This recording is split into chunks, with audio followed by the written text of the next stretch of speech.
Well, I have a kind of a saying, and I say you can love your body right now, or you can love your body while wanting it to look or perform differently than it does right now. There's no hypocrisy there, and I think that people, because they're not exactly where they want to be, they feel like that it's almost hypocritical to be like, well, I love my body. It's like, well, then why are you trying to lose 10 pounds? Well, you can love your body and want to lose 10 pounds, or want to be a smaller size, or want to lift more or perform differently. Like, it's the same thing where you can love yourself and still want to grow as a human being and as a person, So I think it's important, one, to establish that you can love yourself. I think it's like a Zen Buddhist saying, you're perfect as you are right now, and you could use a little work.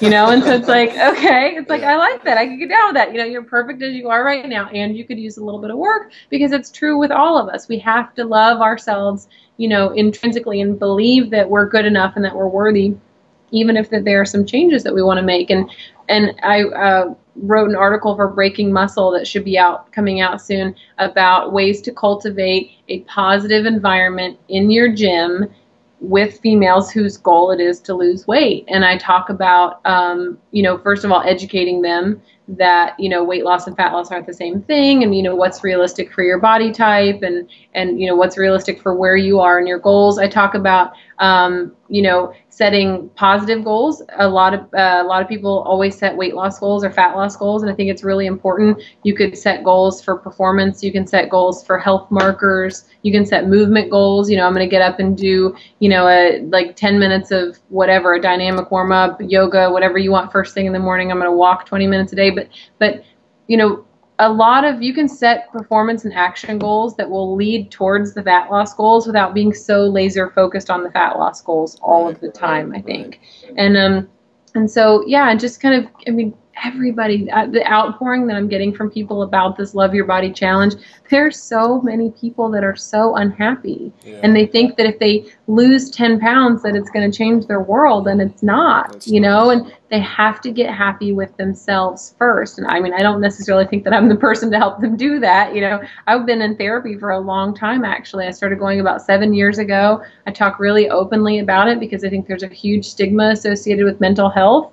I haven't been diagnosed with anything. I don't have bipolar. I don't have anxiety. I don't have any of those things. But to me, I use a coach for my training. I use a PT for my physical therapy. I use a massage therapist for my tissue quality. Why would I not go see a professional to maintain, just kind of my mental health and happiness? Right. And so I'm a huge proponent of that, if people can find someone that they like. But again, there's a big stigma attached to it. My dad died a couple years ago, and I would say, oh, yeah, I've got a therapy appointment. They're like, yeah, your dad died. Oh, so we're going to go to therapy. Exactly. They thought but it was only acceptable because I had just lost my dad. Right. It was only like, oh, that makes sense to go to therapy when you just lose your dad because you just went through something hard. Life is hard. I don't know, life is hard. Like, going on a regular basis for me has been really, really good and important. I've grown a lot in the last 7 years. Believe it or not, I used to not be comfortable sharing the way that I felt. And if you read my blog, it's all like, this is what I've been through. This is how I'm vulnerable. This is what embarrassed me. This is what I'm afraid of.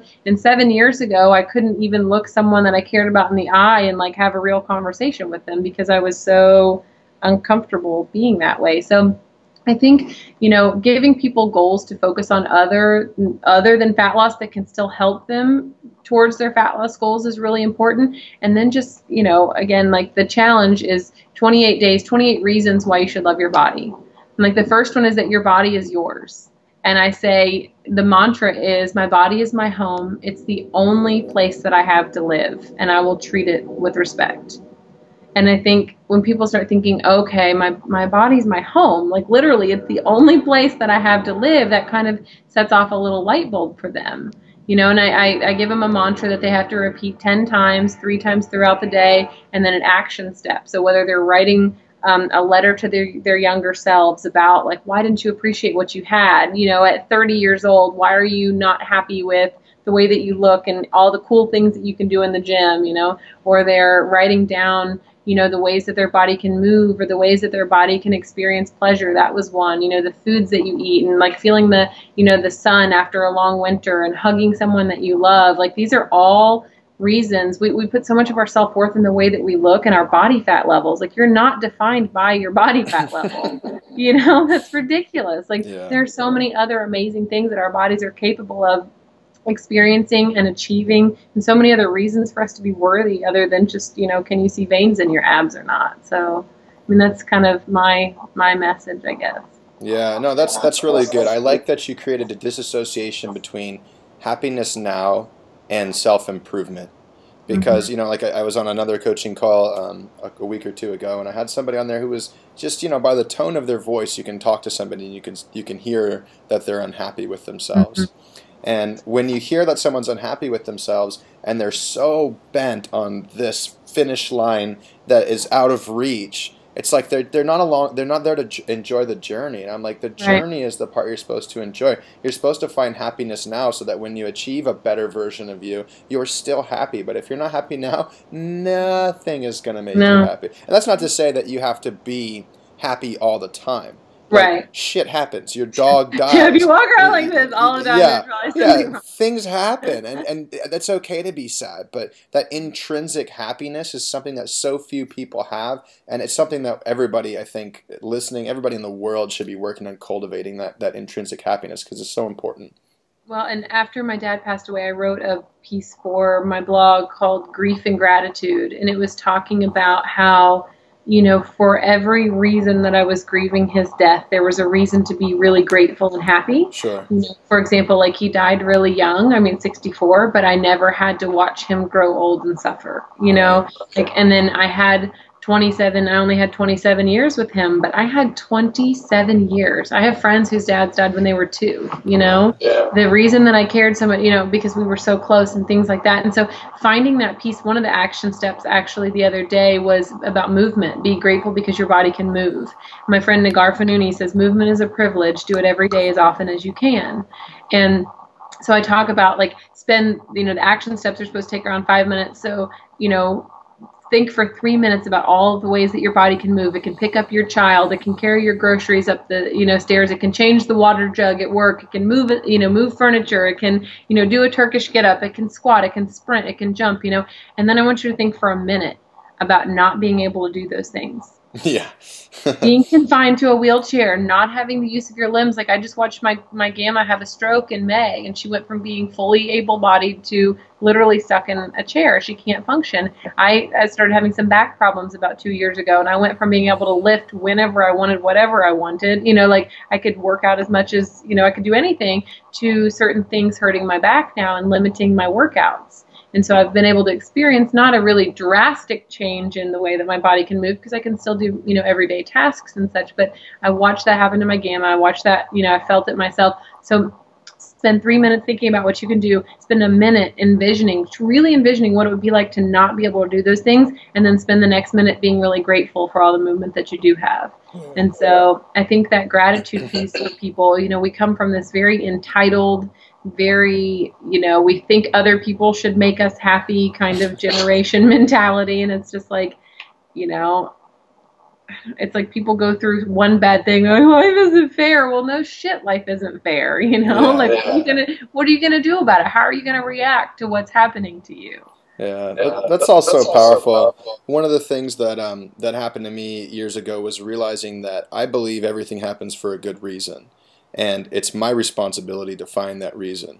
And so I try to give that to people and say, you know, like, hey, something shitty is happening. When that's happening, there's something really good on the other side. There's a really good lesson from it, even if it's a loved one dying, or even if it's something not going your way. Or, you know, to me, it started when I got laid off from a job. How superficial is that? I got laid off from a job and I thought I was gonna die. You know what I mean? And that was why I switched my career into fitness. And it's like the biggest blessing that ever happened to me in disguise of failure. And so it's so powerful to take that stuff and reframe it and try to seek out the lessons and build yourself and grow from it. This has been more of a mindset podcast than I had intended, but it's the most important thing. So Molly, I have one final question I'd like to ask everybody, and that is, you're obviously successful with your training, with your business, with your life. You're constantly working on developing yourself. You look like someone who's happy right now. What's your secret to success in all those things? Oh my goodness, my secret to success. My boyfriend's looking at me out of the corner of his eye. Pressure's on. Go. I know. I think one thing that has been really beneficial in my career and in just kind of me as a person is that I've always wanted to help other people. I have a really, really strong desire. And on the flip side, I can also be a very selfish person. So I don't want there to be any kind of, that's something that I struggle with a lot is I really, really want to help people, but at the same time, I can get very self-involved. And so kind of figuring out that balance and keeping myself healthy enough to help other people. I've got like a big launch I'm working on for Girls Gone Strong. I'm doing this 28-day challenge. Right now I'm actually sacrificing myself and my body a little bit to get all of this stuff done. But I really, really want to help people. I was in Columbus in November and was going to be doing a talk at Dave Clancy's Buckeye Kettlebell the next day. And I was, flipping through my PowerPoint on my computer, and I'm sitting in bed, my boyfriend's sitting in bed next to me, and he looks over, and I'm just crying. And he's like, oh no, what did I do? He's like, what's wrong? What happened? And I'm like, I'm just so excited to share this message tomorrow. Like, I just love what I do, and like, I warn everybody, and I'm starting to tear up right now. I warn everybody, I'm a crier. Like, if I'm giving a talk at your gym, I'm probably going to cry. Waterworks are coming. Yeah, seriously, because I just care so much, and I've been there. I've been where these women are. I've hated my body. I've treated my body poorly. I've let other people treat me poorly because I didn't feel like I was worthy. I mean, I've been in this position. I've not put myself first, and so I can really empathize with where they're coming from, and I really care that they're going to get results. So I think having that genuine desire to help people, combined with not being afraid to be myself and be really open, that's the biggest thing that I get from women is I feel like I know you. I feel like that I feel like that my story, and that, or my story is just like yours. And so I feel like being able to connect with people like that has been a big part of what has helped me become successful. I feel like I'm on my way there. I wouldn't call it totally successful yet, but I'm on my way there. And then, like you said, finding the good reason in every bad thing that happens. After my dad passed away, I realized that the 6-year relationship that I was in wasn't for me, and it was a good relationship, and it was a comfortable relationship, and we probably, if that hadn't happened, we might have ended up married, and it would not have been best for me. And so I got out of that relationship, and almost a year later met the love of my life and the person that I definitely know that I want to marry, that I'm going to be with forever. And, so it's like my dad's death was the catalyst to get out of this thing that was going to be a main structure of my life for the rest of my life, and then allowed me to find what was really going to make me happy. So caring about other people, being willing to be vulnerable, and then finding, like you said, the good in every kind of bad situation, I think has all been very integral to my overall success. So awesome. Well, if you guys want to learn more about Molly, I'll post a link below the show. You can check out her latest programs and everything more about her. Ladies, if you're on the call, she definitely is somebody who's genuine. You can take a listen to her, and you're probably going to get some good results from it. So, Molly, thank you so much for being on the call today. You, Tyler. I appreciate it.